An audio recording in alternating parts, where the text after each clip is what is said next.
네, 자 계엄 관련해서 어제 시민들을 막아섰던 군인이 사죄하는 영상이 있지? 한번 볼까요? 여러분이 어깨에 달고 있는 그 태극기, 그 태극기가 우리 국가이고 국민이고 우리 주권자인 국민임을 기억해 주세요. 아닙니다. 저희가 감사합니다. 지켜주셔서 고맙습니다. 얼마나 가슴이 쓰라리면서 저기 아 진짜 정말 대통령은 저런 걸 보면서도 아무렇지도 않을까요? 김용현 진짜 너무 뻔뻔하지 않습니까? 오늘 김용현이 모든 책임은 나에게 있다. 나는 대통령에게 사의를 표명했다. 이랬다는 말을 듣고 제가 더 화가 났습니다. 아니 어이가 없어요, 김용현이 진짜. 숫자가 적어서 실패했다 그랬잖아요. 네, 중과부적이었다고 그게 그랬잖아요. 군사 반란의 뜻이에요. 진짜 기가 막혀서 군사 말이 반란을 일으켰는데 숫자가 적어서 졌다 이런 뜻이거든요. 바로 저기 현행범으로 체포해야 됩니다, 김용현. 맞아요. 아유 정말 어이가 없고 정말 기가 막혀서 말이 안 돼요. 자 어쨌든 중요한 거 김용현에 대해서 어떤 식으로 처분이 내려지는지 제가 한번 지켜보도록 하고요. 만약에 김용현의 건의를 받아들여가지고 대통령이 그랬다면 둘 다 똑같은 공범인데 그렇지 않습니까? 뭐 김용현만 잡을 건 아니잖아요. 김용현이 계엄합시다라고 건의했다는 건 정말 정황상 말이 안 되는 거고, 그렇죠. 형식을 김용현으로 갖춘 건의로 갖춘 건데 이제 윤석열이 참 독특한 사람이죠. 누구하고도 대화가 안 되는데 그러니까 그냥 확 밀어붙인 거니까 사실 자기 명줄을 앞당긴 거여서 어떤 의미에서는 참 이 이자가 무지하고 사리 분별력 없고 뇌세포가 망가진 게 그나마 다행이구나. 분별력 있게 제대로 계엄 때리면 지금 우리가 군사 통치하에서 어떤 일을 하루하루를 겪겠어요? 셔리님 그냥 머리가 미친 게 맞아요. 박진영 평론가님 어차피 이제 민주당에서는 6, 7일에 탄핵안을 통과시키겠다는 얘기지 않습니까? 근데 그러면 24시간 이후 72시간 내에 해야 되기 때문에요. 금요일 날 새벽 0시부터 탄핵 투표가 가능합니다. 근데 그러면 200표가 필요할 텐데 네. 가능하겠습니까? 현재 민주당은 200표가 가능하다라는 생각을 갖고 있는 것 같고요. 만약에 부결되면 다시 올릴 다시 거랍니다. 올린다고 하죠. 지속적으로 계속 올릴 생각이다. 뭐 이렇게 들었습니다. 국민의힘 의원들 중에 8표 정도가 넘어오겠습니까? 저는 국민의힘이기 때문에 가능하다고 봐요. 가능해요? 예. 정말 갈대들이거든. 사세의 흐름을 보세요. 지금 윤이 네. 어떠한 경우에도 앞으로 통치 못합니다.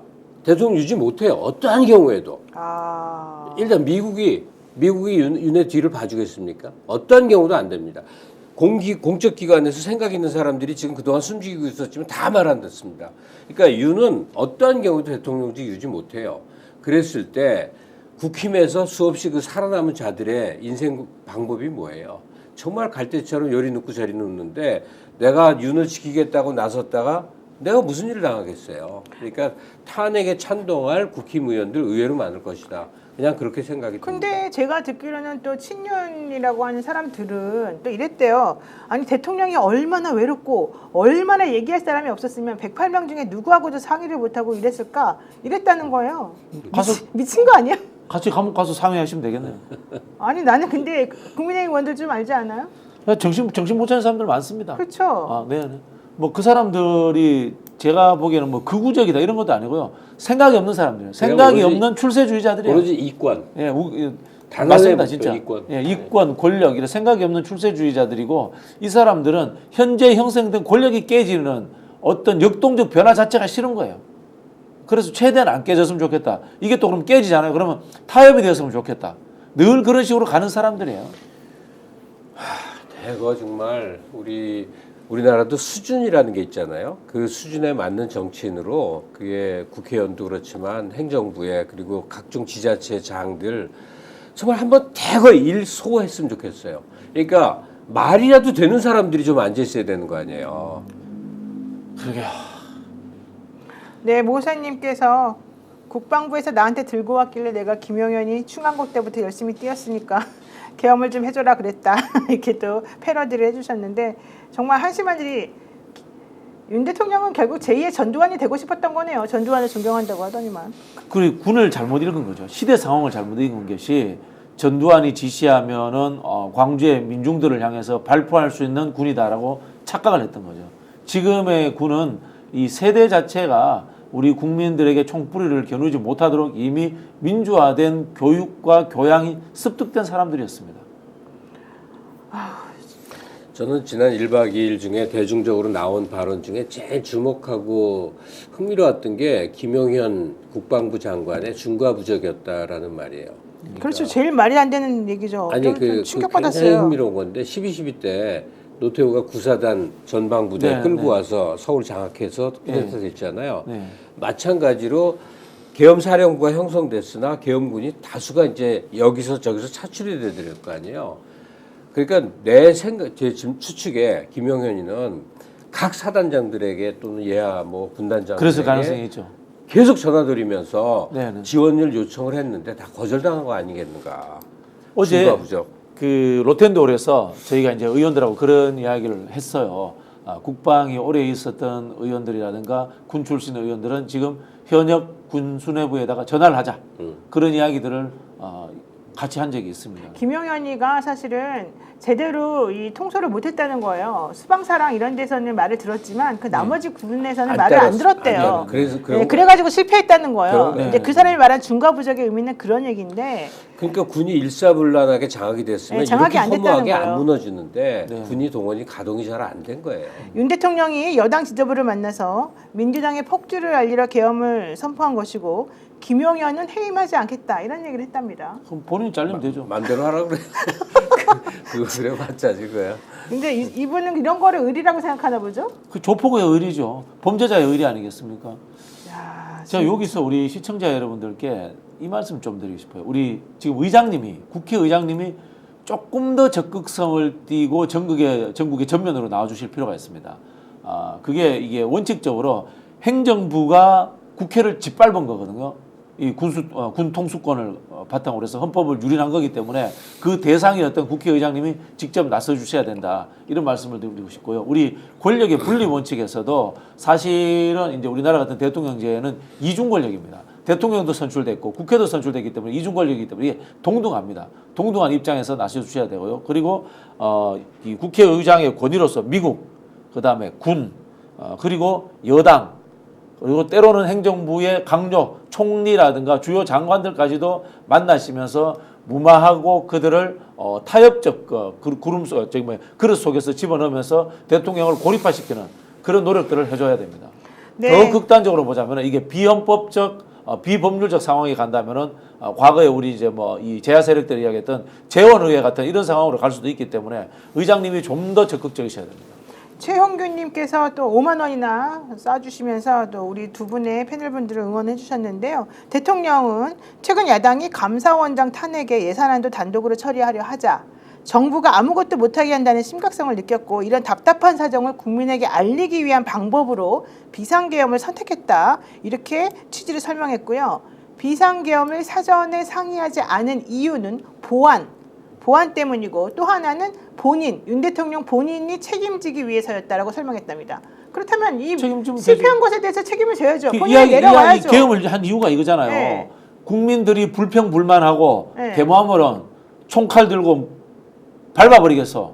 이게 군사 쿠데타고 군사 반란입니다. 그 본인이 책임져야죠. 아니 그러니까 변명이고 뭐고 마음대로 하시라고 그러고 저는 박진영 원장이 조금 전에 한 말이 굉장히 의미 있는 얘기여서 지금 차를 좀 붙이고 싶은데 너무 앞서간다고 생각하지 마세요. 일주일 만에도 한 달 만에도 뭐 상황이 확 바뀌는데 뭐냐면 행정부가 지금 공백인 상태를 염두에 두면 일단 임시 내각 구성을 해야 되고 그다음에 임시 국가수반 그러니까 대통령 직무대행을 설정을 해야 되는데 이걸 지금 국힘이나 지금 행정부에 어떻게 맡기냔 말이에요. 네.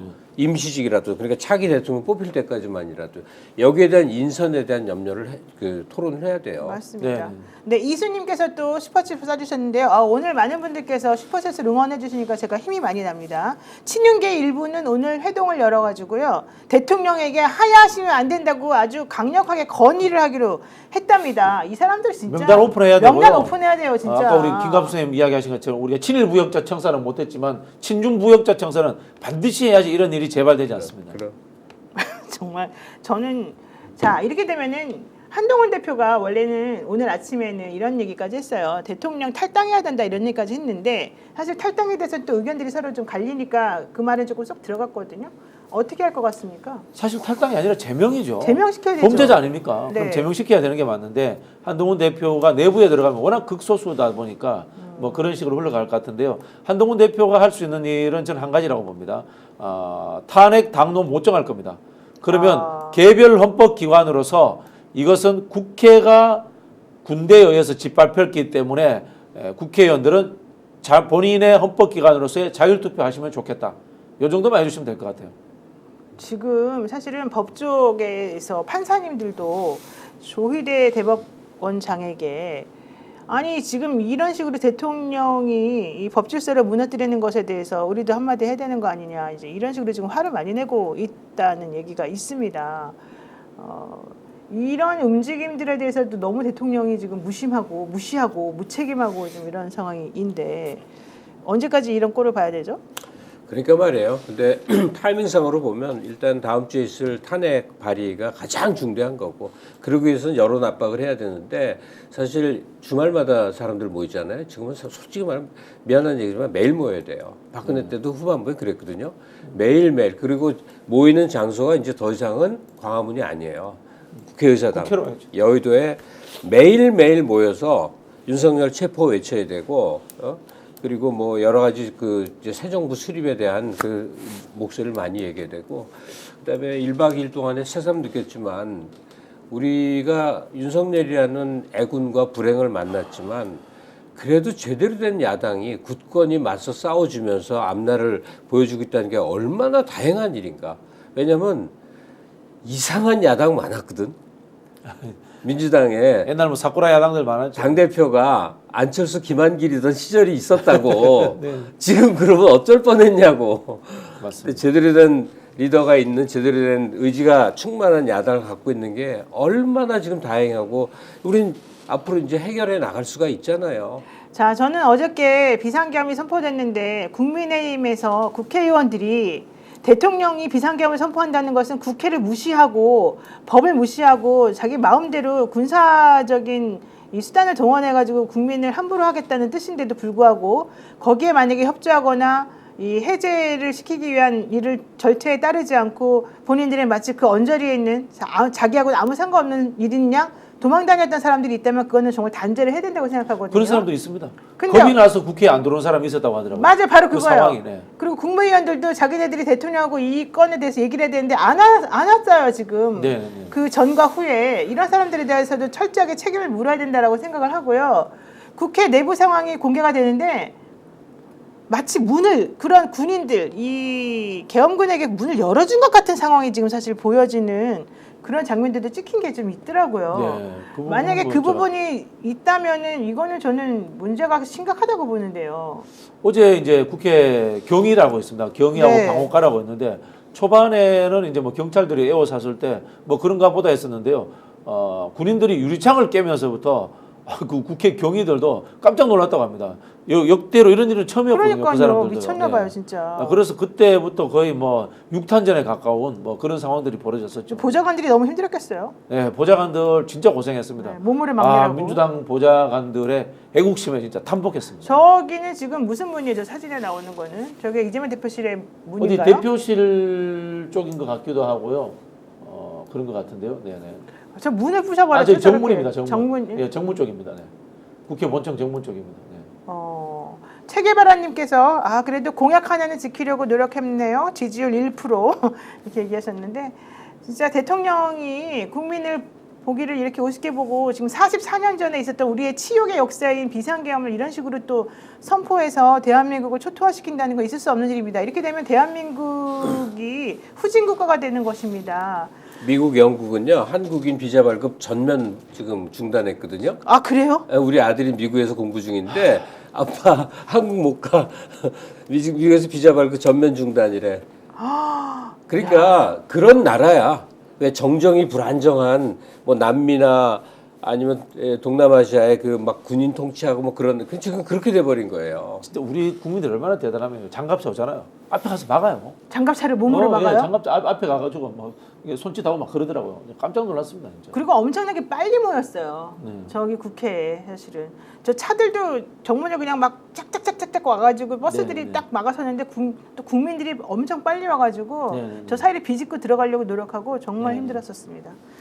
대통령이 내일 우리 국민들에게 무엇라고 설명할지는 모르겠습니다만 이 상황에 대한 심각성을 이해를 하시고 국민들을 총칼로 위협하는 이런 식의 이 무도한 행동을 다시 또 하려고 하면 안 된다는 것을 좀 깨달았으면 좋겠고요. 본인 한 명으로서 대한민국을 얼마나 몇십 년을 또 후지게 만들고 있는지를 좀 인식을 했으면 좋겠습니다. 대통령직이 자신에게 맞지 않다고 생각하시면 과감하게 결단을 내리시는 것도 필요하지 않나 생각이 들고요. 저는 정말 다시는 경험하고 싶지 않은 어젯밤의 끔찍한 일이었습니다. 그 일로 인해서 연내 그러니까 12월 중에 윤석열을 이제 사퇴시키고 네. 내년 초에는 새로운 대통령을 맞이하고 그리고 정상적으로 모든 국가 운영을 제자리로 되돌리고 방송 환경도 이준석 같은 사람이 다시는 발붙일 수 없는 상황으로 만들고 얼마나 또 새로운 희망에 불타겠습니까? 그 희망을 위해서는 지금 잠깐 우리 고생해야 돼요. 이것들이 어떤 되치기라고 어떤 계획을 지금 꾸미고 있을지 모르거든요. 박근혜 탄핵이 12월 9일 날 있었거든요. 거의 날짜가 비슷해지는 것 같네요. 아니 12월 3일 날이 사실은 박근혜 탄핵안 발의가 된 날이었어요. 아 그렇습니까? 네. 9일 날 탄핵된 걸로 제가 기억하는데. 근데 12월 3일 날 그렇게 또 네. 대통령이 또 어제 그런 행동을 한 거예요. 정말 날짜가 너무 특이하지 않습니까? 8년 만에. 저는 이런 것들도 사실 상당히 이상하게 꼭 그때랑 겹치는 뭔가가 많이 벌어지는 것 같아서. 자, 꽃피는 봄이 오면 한번 기대해 봐야 될 것 같습니다. 네. 네. 자, 많은 분들께서 또 오늘 시청을 해주셨고요. 헌법재판소 재판관 지금 6명밖에 없습니다. 헌법재판소 재판관이 원래는 7명이어야지 심리에 착수한다라고 하는 그런 규칙이 있었었는데요. 이것에 대해서 이진숙 방통위원장이 가처분 신청을 내가지고 그렇게 되면은 난 언제까지 헌법재판소 재판관이 임명이 안 되면 언제까지 이 직무정지 상태를 유지해야 되냐 이렇게 화를 내가지고 가처분 신청을 냈는데 그게 받아들여졌어요. 그래서 그 전에 심리가 계속 중이었던 사건에 대해서는 헌법재판소 재판관이 한 명이 빠진다 하더라도 계속 심리할 수 있게끔 만들어놨어요. 그래서 사실은 그게 이번에 대통령에 대해서 적용될 수 있다라고 지금 보는 게 대다수 입장이고요.